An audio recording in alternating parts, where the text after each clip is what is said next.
Welcome to What the Health? Where anything health is fair game as we tackle the trends and bust the myths about health and wellness. Here are your hosts, Dr. Dan and Angela Toro. Welcome to another What the Health podcast where anything health is fair game. I am Dr. Dan here with Angela Toro with Toro Family Chiropractic. Before we get started, I got to do the obligatory disclaimer just to let you guys know this podcast is for information and discussion, trying to get people thinking about health, is no way intended to replace your individual medical advice that you talk about with your particular healthcare provider. So get that out of the way, and now we can get into another one of our favorite topics, which my favorite topic, sugar. And is every one of our topics our favorite topic? I know. I think so far. so far they're all our favorites. All right. So we're going to talk about sugar today, and this is probably going to be several episodes long. But the importance here, we need to understand. There was an article in the New York Times, and they were actually quoting the Journal of American Medical Association, JAMA, and I got to quote this article. An analysis published in the Journal of American Medical Association predicts that 32.8% of boys and 36.5% of girls born in the year 2000, so all of those individuals are turning 22 this year, will develop diabetes during their lifetimes. That's incredible. A third. That was over 20 years ago that study took place. Over a third of girls and boys will develop diabetes in their lifetime. Yep. So that's why obviously the importance of this topic of blood sugar and how it relates to our health and physiology. But as we always like to do, or at least as we're starting to get into the routine of, we have to understand how is blood sugar impacted, because is sugar important in our diets?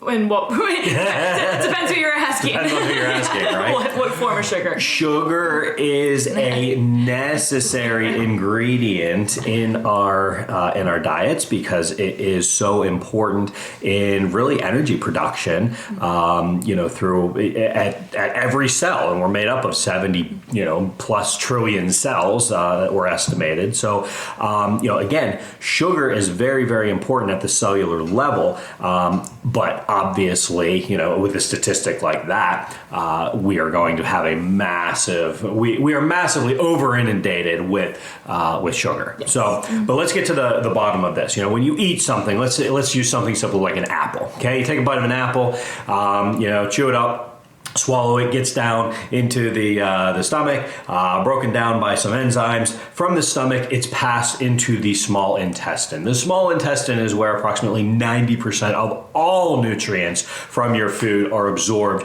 into the bloodstream. Okay? Now, no ingredients that you digest are utilized in the blood. They're actually utilized at the cellular level. The blood's responsibility is to take those ingredients from the digestive system to our 70 trillion cells that make up you and I. So, with that being said, you chew up that apple, gets down, starts breaking down in the stomach, gets to the small intestine, and broken down into small little sugar molecules, and those sugar molecules make their way into the bloodstream. Then a biochemical neurological signal, it recognizes that our blood sugar has started elevating a little bit, and now boom, there's a molecule that is released from our pancreas, little funky looking organ right next to the stomach, that releases a hormone called insulin. Okay, so that insulin then is released from a neurological biochemical pathway, released into the blood. And why is insulin important? Because sugar cannot get into the cell without insulin opening up channels, okay, to be able to move insulin from the bloodstream into the cell itself. So we have to understand that sugar is important because it's necessary for energy production in the cells. Insulin is important to help get that blood sugar into the cells. It's when we have too much blood sugar that we end up having a problem. So, Angela, you are the expert in dealing with sugar, it being your favorite topic, and you talk to people every day about sugar. So, talk to me, what's your experience been with people and their sugar metabolism, working with them? Well, and I thought it was interesting because what you asked, is sugar important? And I said, depends who you ask and depends what kind of sugar we're talking about. So you picked a great example of an apple, but generally when we're talking about sugar and the overconsumption of sugar in this country, we're not talking about people binge eating apples on a daily basis. So unfortunately what has happened, and because you talked about how that apple is broken down and there's lots of steps to it, there are also a lot of other things in an apple. There's other nutrients, there's fiber that's going to slow the digestion, that breakdown. The problem is we have shifted towards away from eating things like that, those natural sugars that our body knows how to break down, knows the proper balance, knows how to go through that entire process that you just explained. And now we have this inundation of the added sugars, the processed sugars, the highly refined sugars that get broken down very, very quickly. So that whole process that you just described, as opposed to that maybe taking a little bit of time to get through your digestive system, if you eat something, just pick a piece of candy, something like a sweet tart, that's straight sugar, you're going to get that instant spike in your blood sugar. You're now going to basically kickstart that whole process, going a lot faster than is naturally intended. And then we're also eating so much of it and so often. So, if you think back to when we ate 3 meals a day, back to when breakfast, lunch, and dinner used to be the standard, there wasn't really snacking, there wasn't, this just kind of constant intake of food. Our bodies were able to handle whatever we ate at breakfast, whatever we ate at lunch, whatever we ate at dinner. But we're now, first of all, starting off with these sugary cereals, sugary breakfast foods, just what is marketed as breakfast food. That's a whole nother, that'll be a whole nother podcast, I'm sure. What is marketed as breakfast food in this country is just downright criminal, in my opinion. But breakfast bungle. Call it the breakfast bungle. Stay tuned for the breakfast bungle. So we're starting our day with sugar. We're going and getting our sugary coffees. We're going and getting, just all day, every day, eating this constant intake of that refined sugar. So that pathway you just described that is so natural, that knows exactly what it's supposed to do, is now in hyperdrive, and it keeps happening. The insulin has to get released more frequently. It releases more of it because what's going to happen is over time, those receptors that kind of, you were talking about, I don't know if you refer to it that way, but the lock and key kind of, the insulin opens the lock to open the cell. So over time, the cell's going to stop responding to that. So it's going to send more insulin to try to get that cell to open up, to get those blood sugar levels down. And essentially, just like we talk about drug addiction, it's not like it's the first time that you're addicted. You start taking a drug and it feels good, you start taking more and more of it, but eventually you need more to get the same response. And that is exactly what's happening with that insulin. It's not, the original amount is not enough to open the cells to get the blood sugar down. So we need more and more and more until we eventually hit that point of what we call insulin resistance, which is actually what we're concerned about when we're talking about type 2 diabetes, not the blood sugar. The blood sugar is the symptom. Yes. It is the insulin resistance where we essentially have broken the ability of that pathway to work the way that it's supposed to, which is why we see the increase in blood sugar. But unfortunately, just like everything we talked about in the cholesterol podcast, how the signs of heart disease start years, decades before we actually see the outcome, and the same thing's happening with that blood sugar. By the time you're seeing that spike in blood sugar, you have already damaged that process, damaged that pathway. And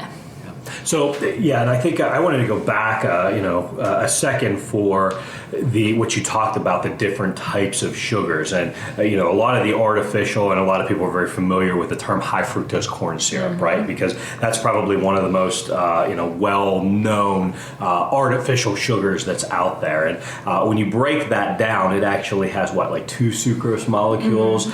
So it's broken down much faster. So an analogy that I always like to use, when you eat something like an apple, apple, that's used in your body and burned like coal, right? So, if you think of charcoal on a grill, it takes a while to get that charcoal going, but once it goes, then it burns very slow, very steady, very methodically, versus, you eat something like you peppermint candy or something, and that's the lighter fluid on a fire, and it's like whoosh, and it just goes up real quick, and then gone down. The problem is we don't necessarily just use a little bit of lighter fluid. We don't have one peppermint candy. We have a handful of peppermint candy. So it's like we keep dousing that lighter fluid on the fire, and if you keep doing that, you keep adding fuel to the fire, then eventually you're going to have some damage, right? Yeah, and that's what we're looking at, the difference between the types of foods that we eat. So, so as Angela mentioned, you have now, we start to get into the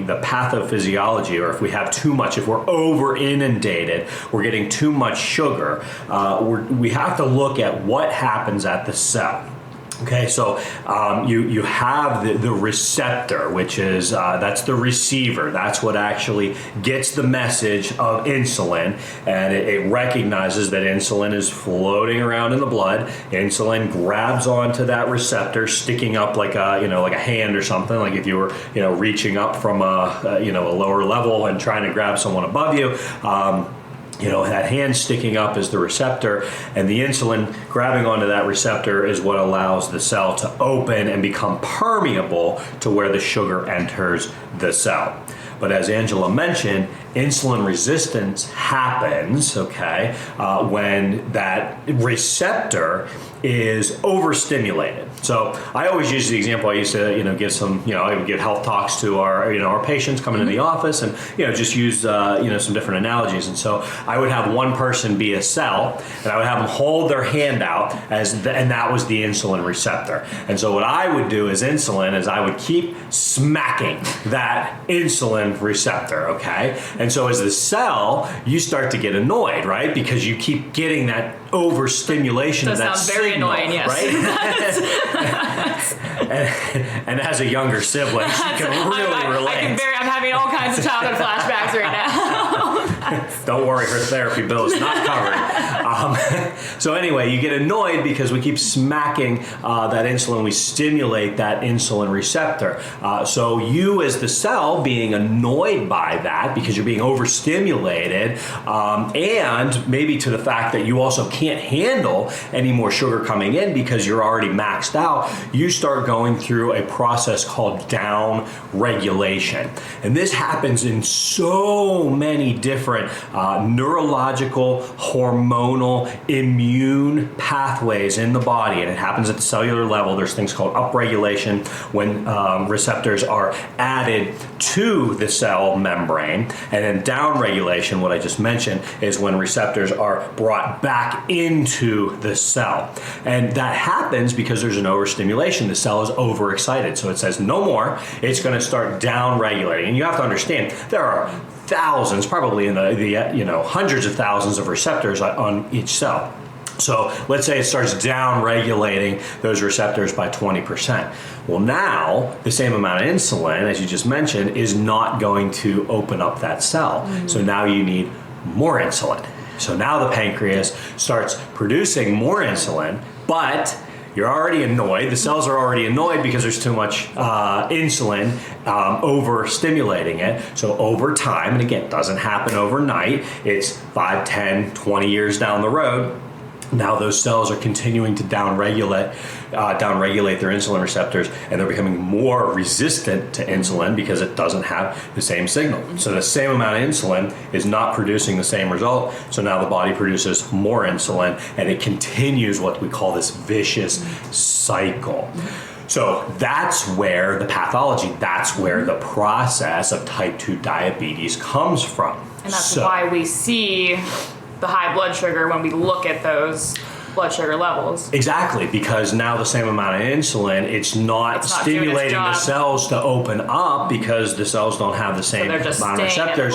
So yeah, that sugar that needs to get into the cell to be utilized, it has nowhere else to go. So it just hangs out in the bloodstream, and now we have this high, blood sugar level. And unfortunately, if that sugar has to go somewhere, so a lot of times it'll start ending up in other tissues. If it ends up in a joint, it could cause joint inflammation, and you could have some sort of rheumatoid or arthritis type condition. If it ends up in the brain, it could start to impact brain fog, right? How many of us have this brain fog because so you start to go down the path of if it gets in the muscle, you have muscle soreness, right? So you start going down the path of what happens if you have too much elevated blood sugar for too long, and you start looking at all the signs of symptoms of that elevation, and the massive impact that it has on your system. It really diminishes your body's ability to perform at its best. So what do we do about it now is the question. and again, my question is, depends who you ask.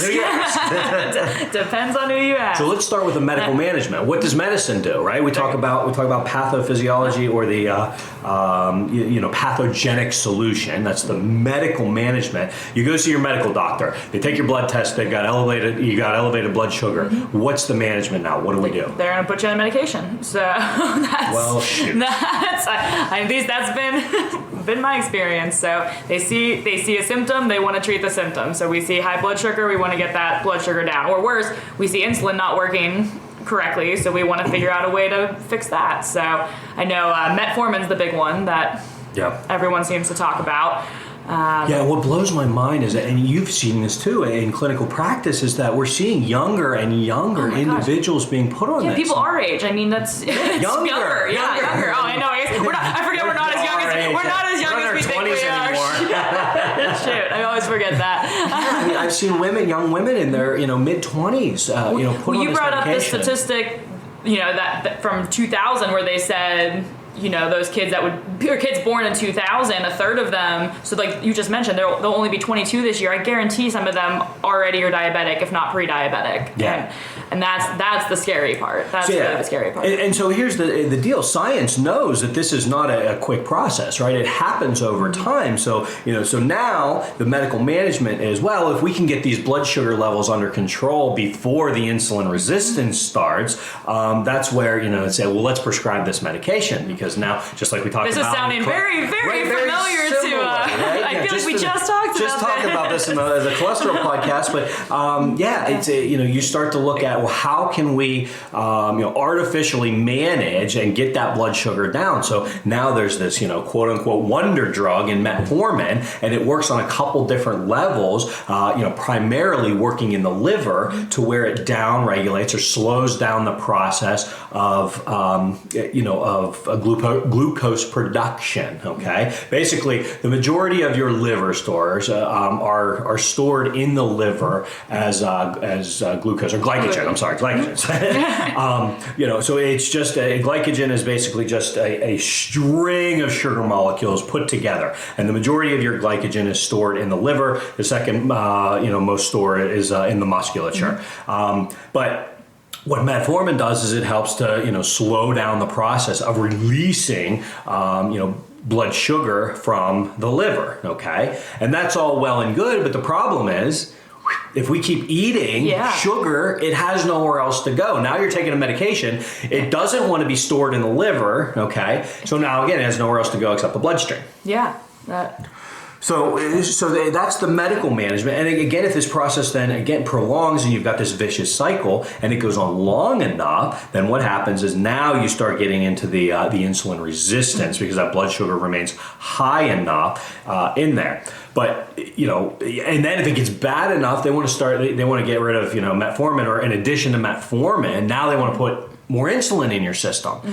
Which we just talked about. We just talked the mechanism's not working the correctly. body is already producing more insulin. You're resistant to it. So what you're doing is by adding more insulin to the system, you're signaling to the cells that it's overstimulating, and you're signaling to the cells that they say, no, there's too much, we're going to start down-regulating. So you're viciously creating this cycle to perpetuate itself and just continue to lead to more resistance, right? So you're not solving it. Correct. And just to clarify, we're talking about type 2 diabetes, which is the insulin resistance type of diabetes. So we're not talking about type 1 diabetes, which they used to be considered juvenile diabetes versus adult onset. But again, unfortunately, we're seeing kids now with type 2 diabetes, and juvenile diabetes can be developed into adulthood. It's really the mechanism behind it. So with type 1 diabetes, your body does not produce insulin. So it is a different type of issue. So yes, people who have type 1 diabetes absolutely need to have insulin because their body is not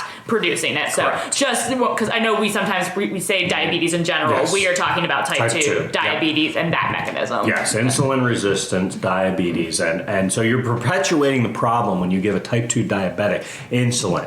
But what happens? Why would we improve or increase insulin in the system when we know that the insulin resistance is the problem? And time for my favorite time of the episode, follow the money. Oh my goodness gracious. So here's the deal. It's all about the money, right? We follow the money. If we can get you addicted to our sickness, illness continuum, right? There's no money in, you're going to talk about in a minute here, what you can do to help reestablish homeostasis and health in your body naturally without any medications, okay?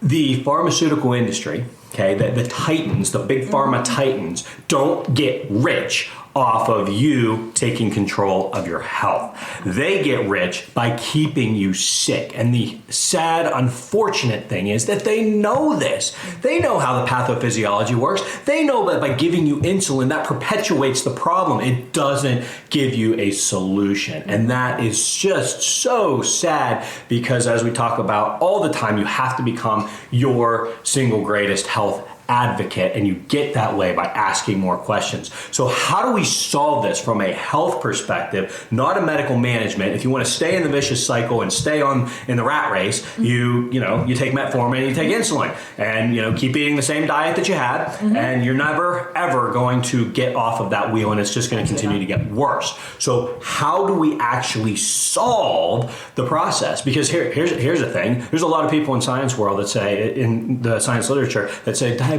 type 2 is not curable. Yeah. I think that's BS. What do you think? Absolutely. That is absolute. Again, we are talking about a failure of a natural mechanism, a natural pathway in the body. And there is absolutely no reason that if caught early, if treated properly, and when I say treated properly, I'm not talking medical treatment, I'm talking you as a person treat your body properly to fix that. There is absolutely no reason you can't reverse that. There's no reason that you can't be able to get that pathway working. Is it going to be easy? No. Is it going to be something that is going to be a one-time fix, you clean up your diet and then you're good forever? No. And that's really what it comes down to. Is we talk about the pathogenic model, which is what Dr. Dan was just talking about, with we're sick, medicine is given to treat that sickness, and that is the model. Pathogenic is looking at disease and what causes disease, and it's going to treat what they think causes that disease, or is going to treat the symptoms of that disease.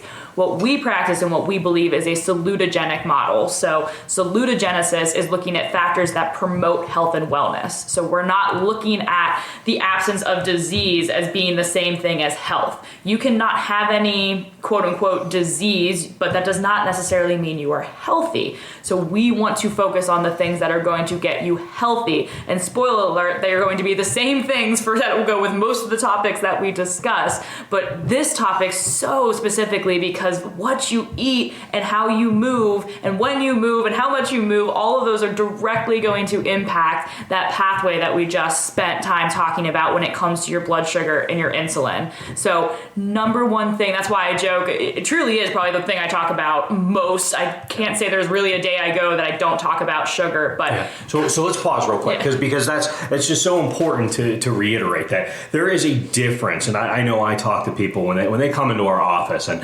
they're just in this health crisis, or they're like maybe they have like one or two things going on, but they don't even realize how really like a crisis. They're the Titanic heading towards the iceberg, and they don't even realize it. And then we start looking at things like infrared thermal scans, where they have massive deviations, and those infrared thermal scans are a reflection of autonomic distress, and autonomic distress can come from too much blood sugar and other biochemical dysfunction. So we're looking at so many different things, and someone comes in like, oh, I got a little bit of a headache, or I'm just tired, so what do I do? And they think it's going to be a simple solution. But then we start looking and reading into their physiology, and we realize they're a Titanic about to hit the freaking iceberg. Now what do? It's not just a quick fix, as you said, because it's probably 5, 10, 15, 20 plus years that they've been going like that. They haven't been symptomatic at all, or maybe just a little headache here or there. I love the term normal headaches, right? People say, oh, I just have a normal amount. What's a normal amount of headaches? Like, that's one of my favorite things working with people, and when I get to help them clean up some of their different parts of their diet or lifestyle that they maybe didn't even know was wrong, then all of a sudden people say, I didn't know how bad I felt until I felt good. Exactly. And that is really, because I know, I think you and I both went through that at different points, and I know I went through that with my own health at times, where it's like you get into a state where you're used to kind of having a headache, you're used to having aches and pains, you're used to being tired, and you don't realize that that's a product of our lifestyle. We've just gotten used to it and we accept it, and then when you start to change that, it's like, wow, this is crazy that I was living that way for that long. So then you have this choice. I always talk about it being the fork in the road, okay? And we use this thing in our office called an illness wellness continuum, right? So, you have the comfort level is 0, right? So that's where, everyone's just kind of comfortable. Maybe you're a little symptomatic here or there. Below is where you go -2 down to -10, okay? That's where, health crises start to show up. -10 is, severe disease and you're on your deathbed. But I would say the majority of America functions between a 0 and a -6, I would say, on average. But then above that health line is 0 to +10.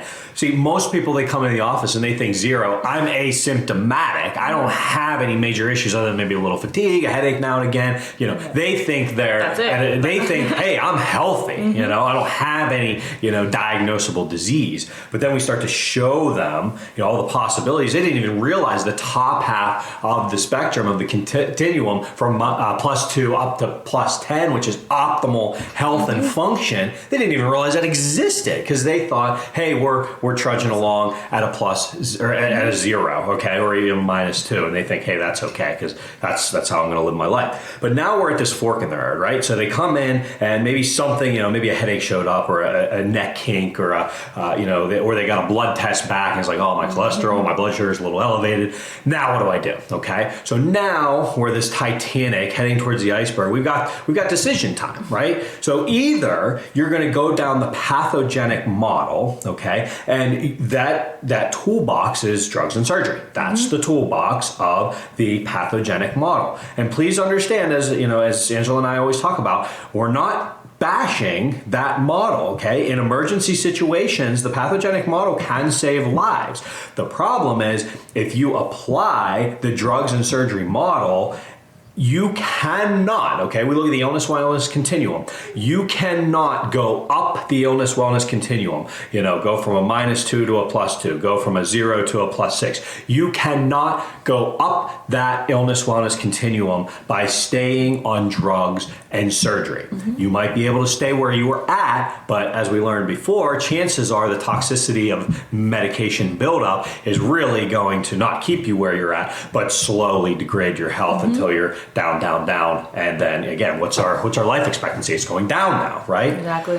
So either you're going to stay in that model, the illness wellness pathogenic model, or you have to make the decision of, no, I'm going to function in the salutogenic model, in the model that is going to facilitate and work with my body in how it is designed. And we believe that our body is designed to heal and be healthy. We just have to give it the right model, the right solution. So with that being said, and helping to draw that depiction, what do we do? Someone comes in, they have elevated blood sugar, and they just found out about it, and they're in their 30s. What do we do? Well, the number one thing, which is what we started out saying, is you gotta stop putting it in your body. I know it's this, we have created such a connection to it in this society. And yes, food is absolutely something that should be enjoyed. It should be part of celebration. It should be part of life. Of course, like we should never telling somebody not to ever eat. I would never tell somebody don't ever eat sugar ever again, because I think I just had a cookie before this He actually literally just had a cookie before this podcast while we're preparing for the sugar podcast. It was the last of the holiday cookies. So I would never say that to somebody. But what you really have to understand is what your day-to-day looks like. And that's really the biggest thing, is sitting down. How often are you eating sugar? What are the hidden sources of sugar? Because that's the big thing. Because I have people come in, they're like, oh, no, I don't really have much of a sweet tooth. And they start describing what they eat on a day-to-day basis. And I'm like, that's a sweet tooth. Like, because they're eating things like refined grains. They're eating a lot of white bread. They're eating muffins. a lot of, they're eating their muffins. It's a grain muffin. They're eating bagels for breakfast. I'm like, they're, caked with jelly. I'm like, just things, or like the fruity cream cheese that's loaded up with sugar, yogurt that's loaded with sugar, cereals. You just got creamers and coffee. Oh my gosh! I said one of these days we're gonna do a podcast with me sitting at Dunkin' Donuts, just yelling out the calorie and sugar content of every drink that people order, because some of those drinks, honest to God, have more sugar in one drink that you should be having in a week. And I say that in a week. Wow. And there's in one drink that people are drinking in one sitting. Yeah. So, and you have these 16, 17, and 18-year-olds thinking it's cool. Oh yeah, I used to get the Frappuccinos all the time at Starbucks. I mean, that was every day after school. Oh yeah, go to Starbucks, get the Frappuccino, and it's just like you think back on it, and you still see people eating that way, and it's just really taking control, like we were saying, taking control of your life and your health and looking at what you're doing on a day-to-day basis. And we always talk about you're never stagnant. You're either moving towards health or you're moving towards illness. So you have to look at your day-to-day. Is it saying that every single day you're going to make 100% perfect decisions moving towards health? No. But you want that to be the general trend. And guess what? If you take care of your body, then it can handle the cookie. Exactly. It can handle. Exactly. So that's the thing, is really looking at reducing that intake. So checking labels, checking what you're eating on a day-to-day basis. I always tell people, if you're eating things that primarily come in a box or a bag, they prepackaged with a label on it, right off the bat, you're probably getting more of the refined and artificial and added sugars than you think you are. Because 95% of packaged products, 95% have added sugars in them. So unless you are preparing all your meals at home fresh, which I get in this day and age, in this country, that is very, very difficult to do. But that is really making sure you're checking labels, making sure you're really getting that sugar intake down. And again, not just going for the obvious. Yeah, we know candy, cookies, cake, ice cream. Of course, we know that stuff. I'm talking about looking at fast food. All those fast food restaurants, they have sugar in the buns. They put sugar in their salads. They put ketchup. Oh my gosh, ketchup. Wasn't that the number one vegetable consumption for kids was ketchup? I don't know if it still is. I remember the one year. Well, I think that it gets considered a vegetable under like the USDA guidelines for school lunches, which is sickening. Yeah, so that I love ketchup, by the way. I absolutely love ketchup. But that's the kind barbecue sauces and all those condiments. So that's where it's just energy meal replacement bars. Oh my gosh, yeah, those breakfast bars, energy bars, protein shakes that have pretty much anything that comes in a package that has some kind of sweet, like, oh, birthday cake, chocolate chip cookie dough, like, it has added sugars in it.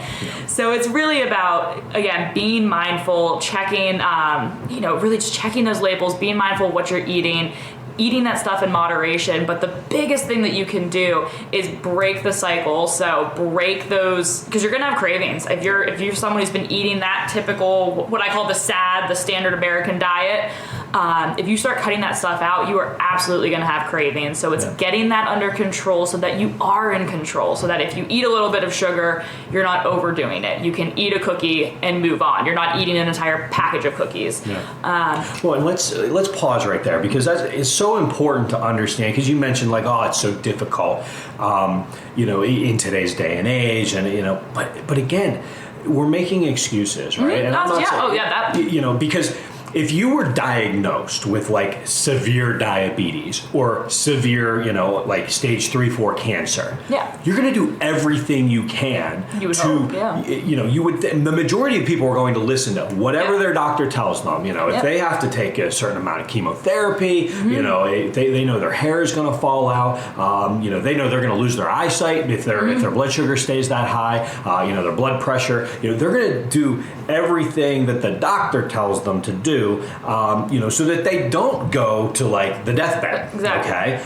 But now here we are saying, look, we have a solution before it ever has to get that way. But what do? We typically use convenience as an excuse. And again, trust me, I'm saying this from experience because I know how difficult it is to do that. But if we really look at it, this is our health we are talking about. It is our single greatest asset. So we have to, like you said, be mindful of how can we make a difference. And if we truly want to get healthy, we have to make those choices. The 90% choices that are going to move us towards health and celebrate now and again. But if you have to make them now. You have to make them now. Correct. It's just that. I mean, we were talking about, yes, you can reverse the effects, but it is we say it's so much easier to prevent things than to treat them once they're there. It's easier to raise healthy kids and young adults than recover sick adults. Absolutely. And actually, I sports medicine background, we always talked about prehab is a heck of a lot easier than rehab. So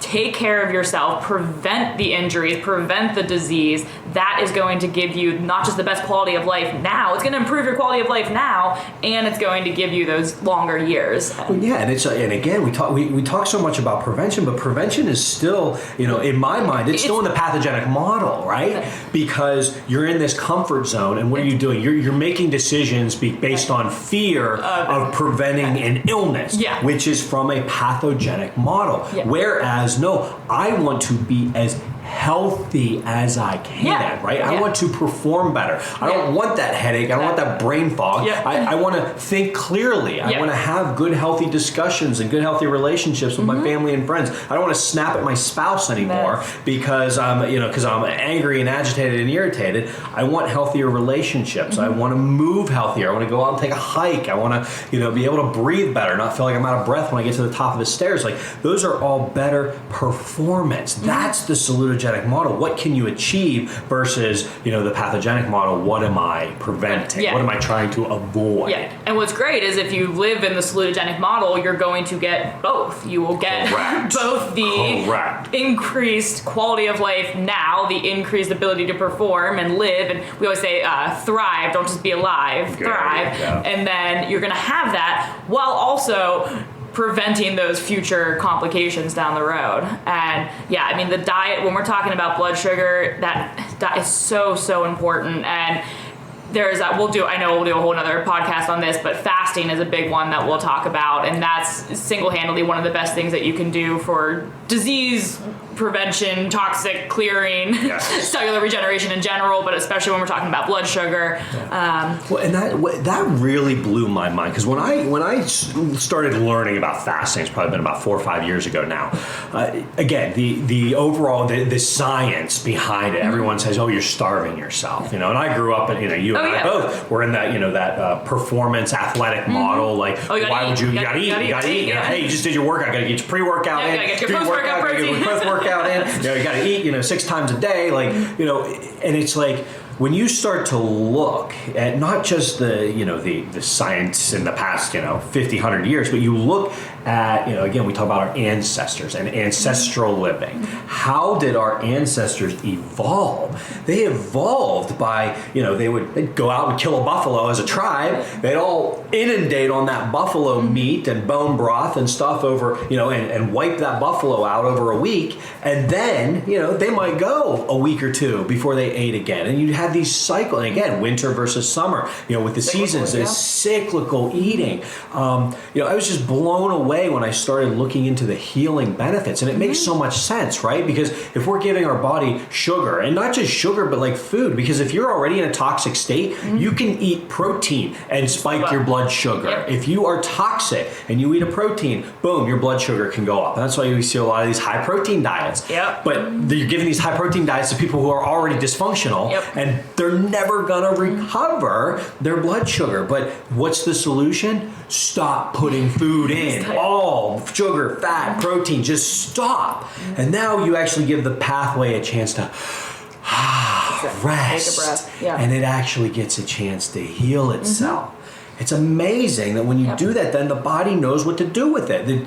It's programmed to do that. Yeah, and that's we'll get way more into that when we talk about fasting. Fasting's a whole other podcast. But it's such an important part of that overall health management, blood sugar management, and then exercise is the other really important component. Again, we sit way too much in this day and age, and it's just, again, we use the convenience. It's so hard. It's not so hard. I mean, it's not so hard. I get it. I've had desk jobs. I've quit desk jobs, to be honest. That was the first thing I said to you when we were talking about.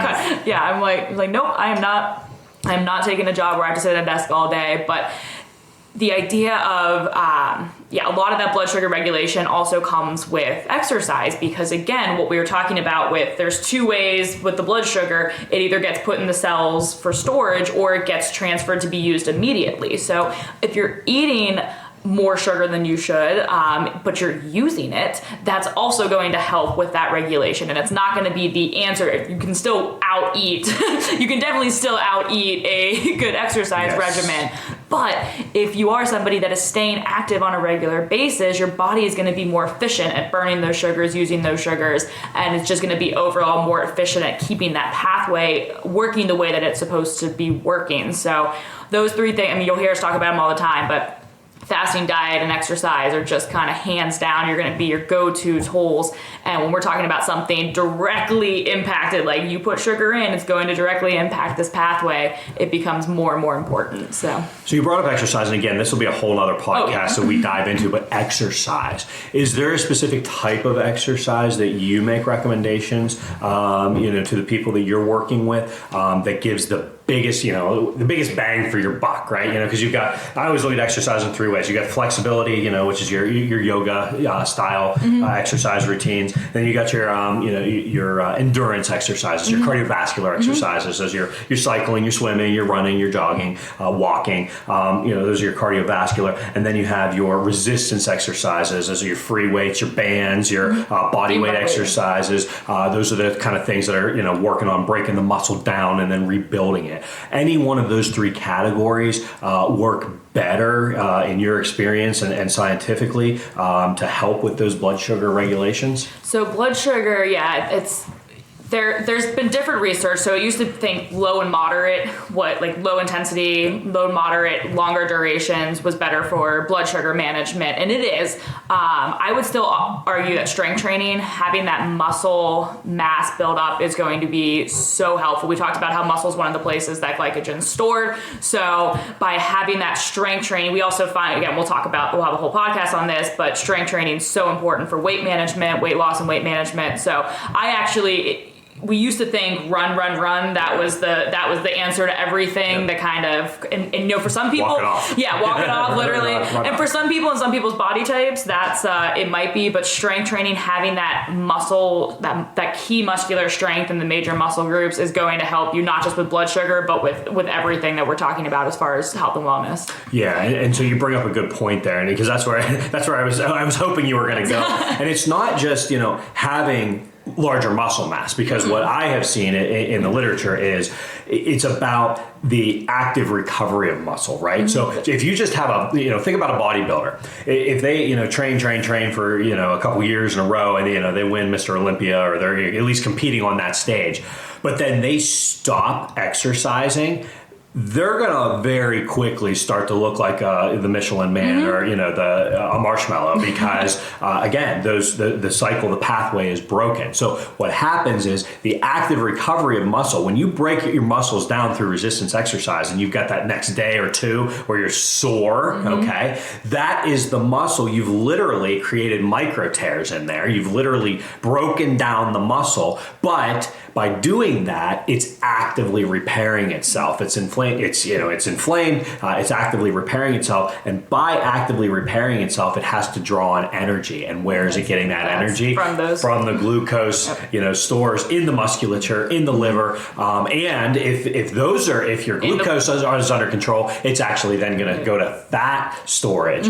But your glucose levels have to be under control. And again, I think we're going to get further into another podcast as we start to move from transition from blood sugar to fat metabolism. Because again, how many people in our society I just want to trim up, I want to lose this gut, I want to lose I want to lose this fat, and it comes down to understanding the different metabolic pathways, sugar and fat and protein, and how they interact with one another. And when you understand that, it's easier to start making the right decisions to get that under control. And I think we just brought up too just such a perfect representation of what we believe, where we have one topic we said we're going to talk about blood sugar, and then how many different topics did we just interweave in there? And but that's life and that's health. It's not, we always talk about this, and that's another difference with the pathogenic model versus our model. The pathogenic model, you come in with high blood sugar, they're going to look at your high blood sugar, they're going to treat your high blood sugar. A plus B equals C. Yes. When you're talking about the salutogenic model, we know that it's more complicated than that. Humans are more complicated than that. Life is more complicated than that. So we are more than just a product of our symptoms. We're more than a product of our aches and pains. It's about looking at the whole person, treating the whole person. And when you do that, you're going to give yourself the best chance at a long and healthy, good quality life. That is a beautiful place to end this podcast. Angela, thank you so much for joining me, as always. Of course, she's kind of... I was going to say, where else is she going to go? But yeah, thank you for joining us for this What the Health podcast, where anything health is fair game, brought to you by Toro Family Chiropractic. If any of this sounded or resonated with you, and you are in the greater Pittsburgh area, tri-state region, and you're interested in learning more, how would people get a hold of us? Check out our website, torofamilychiropractic.com. Lots of good information on there, and you can schedule a new patient appointment directly from our website. And with that being said, I am Dr. Dan with Angela joining me. We want to thank you so much for stopping by and helping to mold your mind a little bit on how to ask the right questions to get healthy and stay healthy for a lifetime. We'll see you next time. Thanks, guys. You've been listening to What the Health with Dr. Dan and Angela Toro, brought to you by Toro Family Chiropractic. To learn more about the resources mentioned on today's show or listen to past episodes, visit www.whatthehealth.world.